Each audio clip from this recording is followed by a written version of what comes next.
This is Jim MacAndrew for Camera Three. Today, Camera Three welcomes two most exciting new film directors, Agnès Varda and Susan Sontag, in a discussion of their work and the condition of the modern cinema. We shall see excerpts from their films, Miss Varda's Lion's Love and Miss Sontag's Duet for Cannibals, both of which have been accorded the honor of being shown at the 7th Annual New York Film Festival. There are interesting similarities and differences in the work of these two filmmakers. Duet for Cannibals is Miss Sontag's first film, she being primarily known as a literary critic and an unsentimental observer of the state of contemporary culture. Lion's Love is not Miss Varda's first film. She is French, and yet she made this film in America. Miss Sontag is American, but she made her film in Sweden. Both films might be described as being interested in the grotesque, and yet both might also be described as political. Both are quite certainly films that could not have been made 10 years ago. Unraveling some of these matters with Miss Varda and Miss Sontag is another Camera 3 guest today, Jack Kroll, senior editor of Newsweek. Miss Varda, when Jim said the word grotesque, you reacted sharply to that. Yes, I think. Would you deny that your film has anything to do with the grotesque? Neither Suzanne's movie. Yeah. Well, answer that if you would, please. Why I do you don't think... see why, I mean, the word grotesque means something. In art, at least, means something. Yeah. And I think these two movies are very classical. Well, I have a feeling that, at least in the case of your film, Lion's Love, perhaps one is thinking about the people, the stars, as we the say stars of my film were Viva, Jim Rado and Jerry Ragni are not grotesque people at all. They have long hair, and they live like free people. I think doesn't mean... Let's identify them. Viva, of course, is most known as one of Andy Warhol's so-called superstars. Yes. And Ragni and Rado are the authors of Hair. Yes, they wrote it and they acted in the Yes. they acted in the play. And you would not call them grotesque. Not at all. Yes. Not at all. And yet, obviously, for some people, especially Viva, and even Ragni and Rado, are marginal people, or people that one would not encounter in the normal course of events, well, if there is such a thing as a normal course maybe they are of not the events. majority, and that's why maybe it's very interesting to do a movie about them and try to show them in their normal, everydayness life. Could you give us briefly a kind of, what's the storyline of Lion's Love, very briefly? What happens in it? 3 young actors, of the new breed of actors, come to Hollywood. They want to succeed, to make a career or something there. And they live together in a very nice and quiet conjugal life.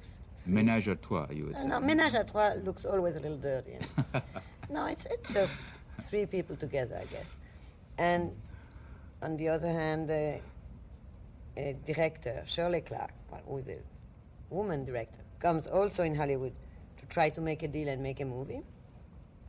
And she stays with them. They invite her to stay. And all the story happens, it's not a story in fact, it's a chronicle, I would say. Happens in June '68 when Bobby Kennedy was campaigning in California and he was shot and he died.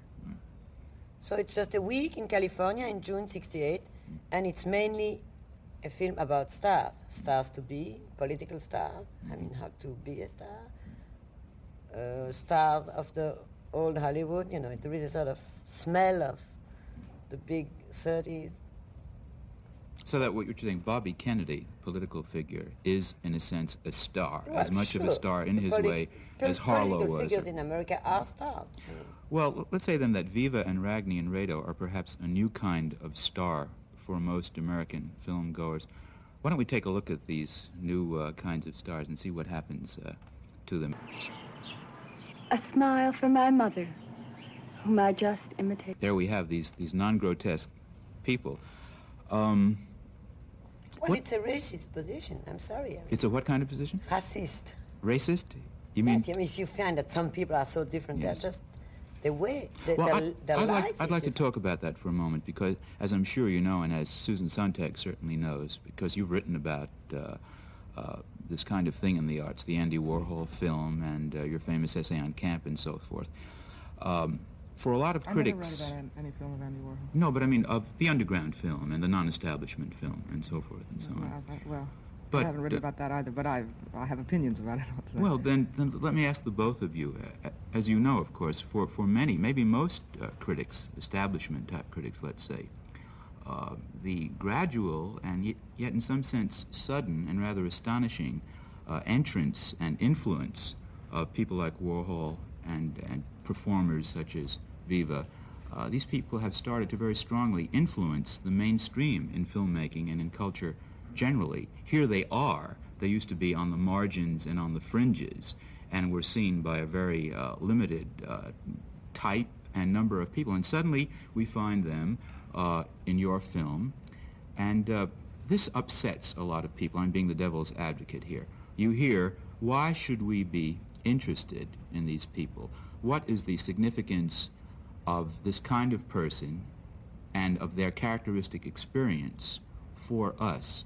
I think it's a question of some importance, and I'd like to hear what both of you have to say about that. I disagree completely with you, Jack, because I think one of the things that I like best about Agnes's film is it's one of the few films that I've seen in a long time where I recognize real people. And far from being grotesque, as I say, one of the interesting things about the film is that there really are lots of people like this, and that the film shows them, whereas most people you see in movies have very little relation to real people. That isn't bad either. I mean, that's one of the conventions of art.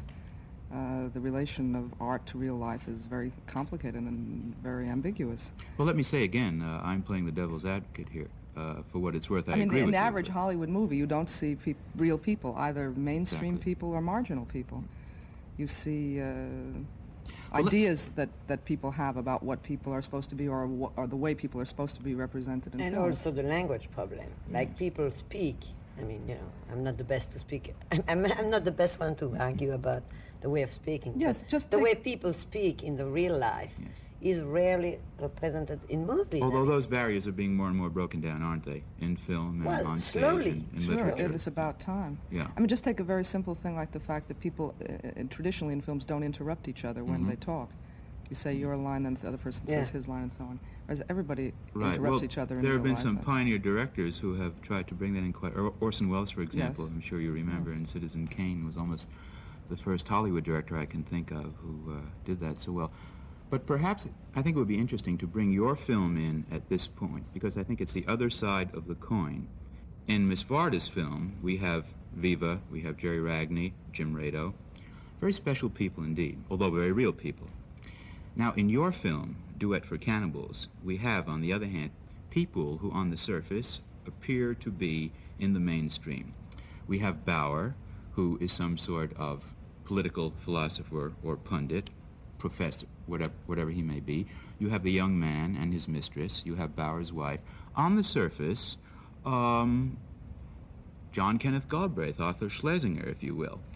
And yet, as the film develops, and as we get to know these people more and more, especially Bauer, especially the philosopher, the political scientist, whatever he is, we find that behind the seemingly normal or mainstream surface, there are convolutions and all sorts of interesting things that one would not see in the public dimension. So perhaps that is one point where these films come together. Yes, well, in a sense, the older couple, Bauer and his wife, they're actors. I mean, they in the story of the film, he's a political refugee, a political leader, if you will, and the wife is, his wife from his Italian wife. But one of the possible ways of looking at the film is that this is that they're really actors, that this is the role that they're playing in this relation with the younger couple, and they that draw, you don't know they really draw the what younger they're couple like into that you don't know their, what they're like at all, so that Yeah. the surface, while it's realistic, is not at all necessarily genuine. And they carry this role-playing about as extremely far as one can. Whereas the Isn't younger that true? couple is treated quite realistically. There are lots of people like that. Well, even to the point of questioning what is life and what is death, you find Bauer and his wife shifting back and forth until one can hardly be certain at the very end of the film who is alive and who is dead. Now, this is really carrying role-playing to an extreme. So I think in both of these films you have people who are so caught up and involved with role-playing on very different levels. But I don't think it's true of Agnes's film. You don't think so? I mean, but she should say... Don't they want to be stars, as you said? I would say they want to be stars, and my film is maybe about acting or not. But the point is that they are the same. If they were stars, they would be themselves. They're trying to be themselves, and they make it, I mean, clearly enough and loud enough so they would become normal, real stars. I think in Agnes's film, the people are actors, but what's interesting about them is that, you know, as actors, they're no different. They would act themselves. Whereas they're on all the time. They're on all the time. That's right. Stories. Anyway, what I like in Susan's story, it's about this, comment on dit, Vice. Vice. Yeah. And it is really interesting. Well, yes, because it's the way, I mean, it's not the way you live, it's the way you intend to spoil people. Okay, in your film you have these three people living together. And eventually in Susan's film you have, ménage à quatre in a sense, the four people come together in a very disquieting way. And perhaps we ought to take a look at such a scene right now from Susan's film. Oh, yes. Bauer gick helt upp I sina minnen från sitt tidigare liv som politiker. Kanske var jag mer idealistisk på den tiden. Ni menar mer revolutionär? Det dröjer innan revolutionen kommer. Är tiden inne för revolution? Antingen för tidigt eller för sent. Då är det rätt tid då.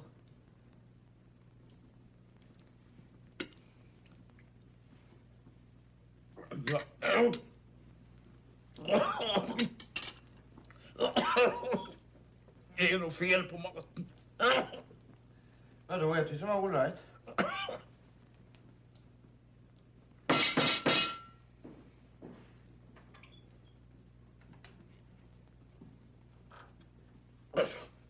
Ta bort maten. Och ni kan packa era saker. Vi behöver inte längre. Vi behöver det inte längre.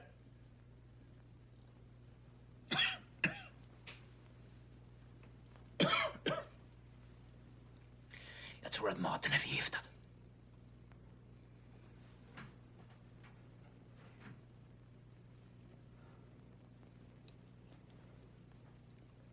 Ingrid. Vad är det? Ingenting.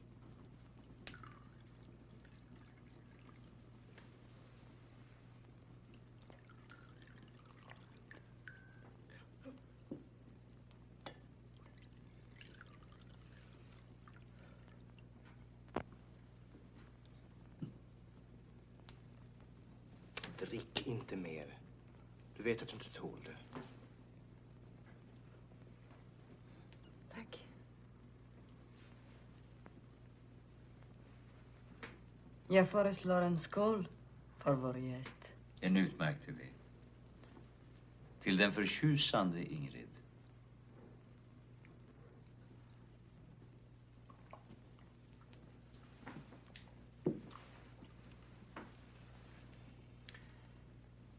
Nej, jag tror ni redan har fått tillräckligt med en unge man. Jag vill att ni ska vara klara i hjärnan för morgondagens arbete. Ska vi gå in I salongen?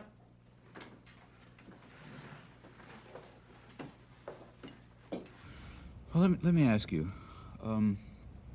It's a very strange movie. Politics, yeah, I think it's strange. Politics is involved in some way. One is forced to think about that category. And as Miss Varda has said, vice, and therefore virtue, I suppose. But you mix up all the human categories in a fascinating way. The sexuality of these people, the ideology of these people, are played with in, I think, a unique fashion.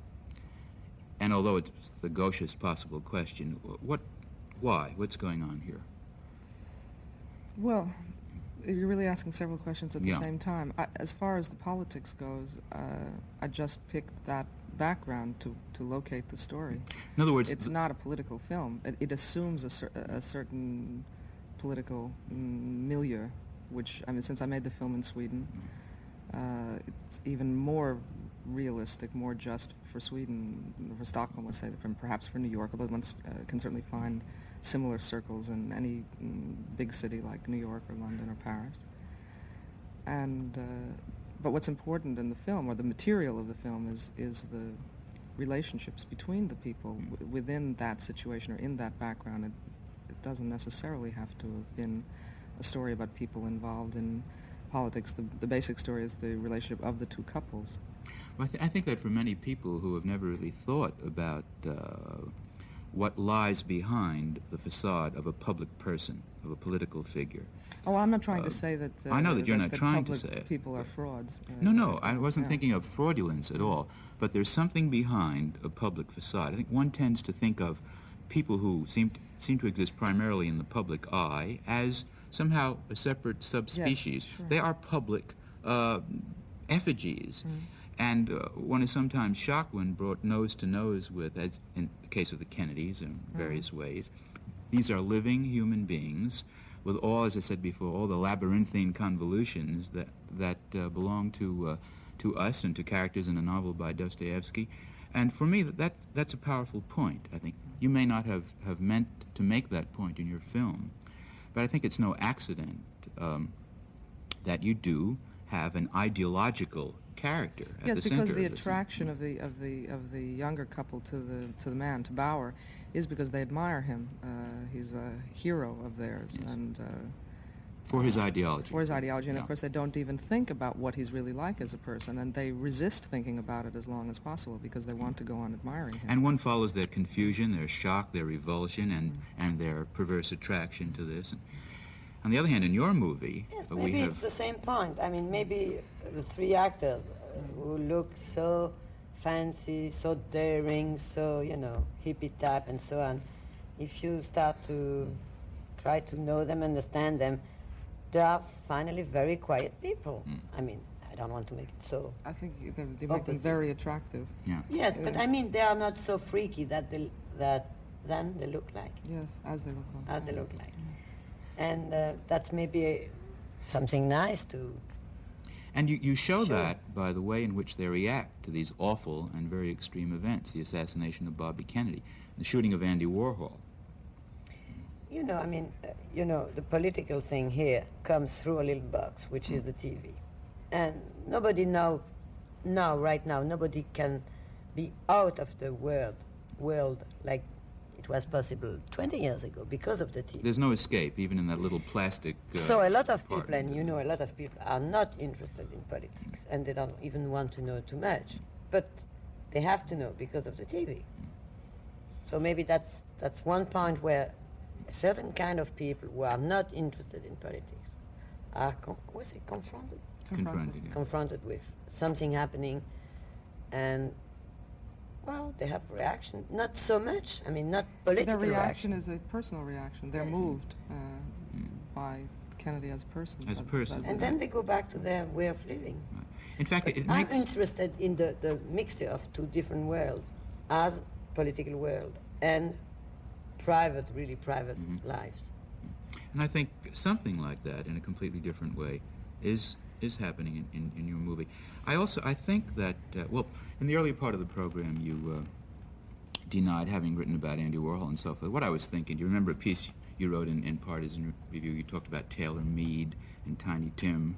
Do you remember? Yes, And well, a play but by no, Rosalind Drexler. No, I'm about to make a point. You said, if I remember correctly, I think you had the ghastly luck to be doing drama criticism at that point in your career. Oh, yes. Yes. You remind me of Yes. past sins that I'd rather forget. And you said, if I recall correctly, you remembered a performance by Taylor Mead in a play by Frank O'Hara, I think, and you remembered a performance by Tiny Tim. This is much before he's become Yes. the Tiny Tim, Yes. and I think it was at page 3. And you remembered a play by Rosalind Drexler, I think it was Home Movies, and I think you said the thing you liked about all three of these things was the authenticity of the people. Tiny Tim was himself. He was an authentic person. Taylor Mead was himself. Do you recall that? And I don't, but I that sounds right, doesn't it? Yes. Yeah, you did say. And that's why I brought up this category before. I think Viva fits into, you would probably say the same thing about Viva.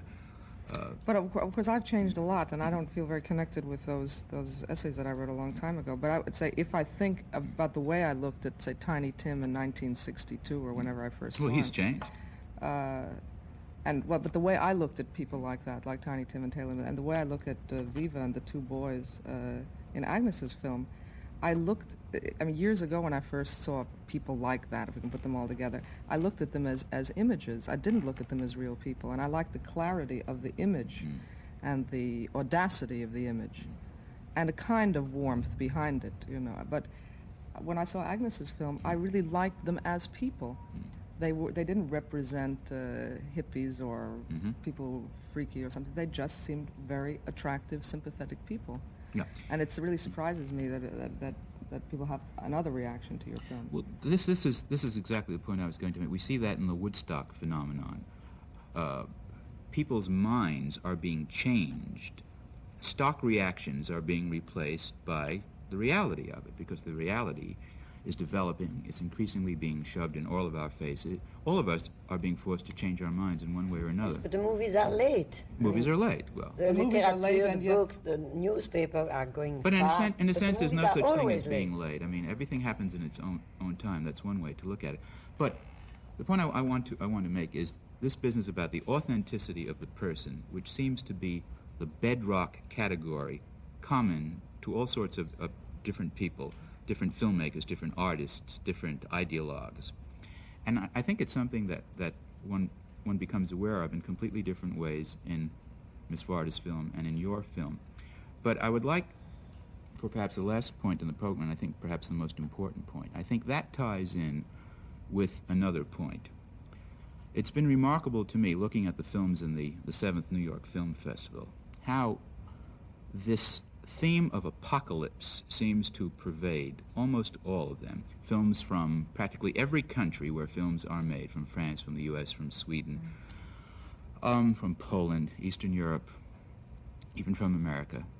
The sense of, on the one hand, finally finding the authentic person or realizing that this is the search that has to be made, and at the very same time being conscious of this completely impending disaster. Marguerite Duras' film, which I saw the other night, your film in a sense, and even your film where you see the apocalypse on television. And I'd like to ask both of you about that. You're both international people. You travel around the world. You're intellectuals. It's a bad word. You're women. That's a good word. I'd like to ask you both to comment on this. What is this mood? Why do we all feel I think there is a smell of disaster. Because why? What is the disaster? Because it's really so. I mean, because every bit of evidence that you get gives you that sense. What is going to happen? What people are writing about ecology. Look at the ABM. Look at the 100 Years War in Vietnam. Look at the war in Laos. What do you think is going to happen specifically? Oh, well, that's not really fair. No, I know it's not fair, but you think about it. Things are bad, and one has a feeling they're going to get worse. As artists, we feel the pressure. I mean, as people and as artists. But now there is no way to just to be light and say, let's make a comedy about Hollywood or for her. Let's make it just a sexy. So that your funny, movie is funny, story. But underneath it's not so funny.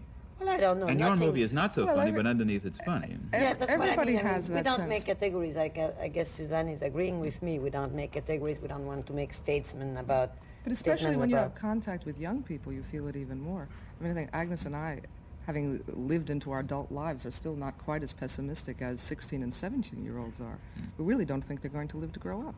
Well, what do you think? Do you have any hope?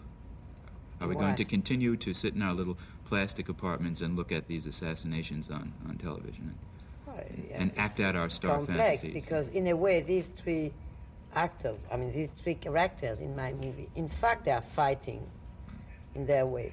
In their way of being so true, they are fighting against a certain kind of maybe plastic civilization. I don't know. I'm not making, And they're fighting against internal breakdown as well as external disaster, aren't they? Maybe, I don't know. Maybe the hope is just to be, to be, what do you call that? Our thanks today to Agnès Varda and Susan Sontag for being with us and for talking about their films, Lion's Love and Duet for Cannibals, respectively. Our thanks, too, to Jack Kroll, senior editor of Newsweek. Until next week, this is Jim MacAndrew for Camera 3.